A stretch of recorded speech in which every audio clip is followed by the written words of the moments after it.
Hey Kansas City, it's time for our housing market update and question of the month. I'm Gina Walton with the Walton Home team of Keller Williams, and I look forward to giving you this new market info.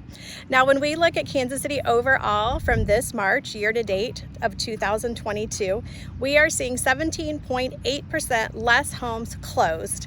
We are seeing a 1.4% increase in price for those homes that closed, and in Johnson County specifically, we're seeing 2.4% increase in those prices.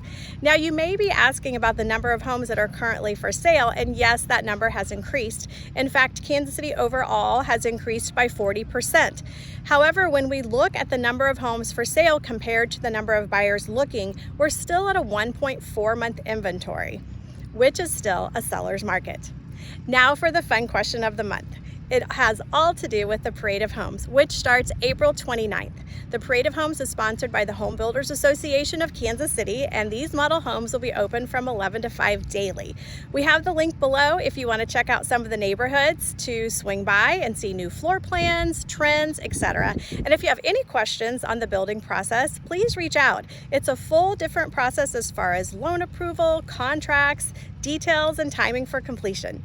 We look forward to talking with you about any questions you have on homes, whether you're buying, selling, investing in real estate, or just curious what your current home value is. Thanks so much, Kansas City, and have a great day.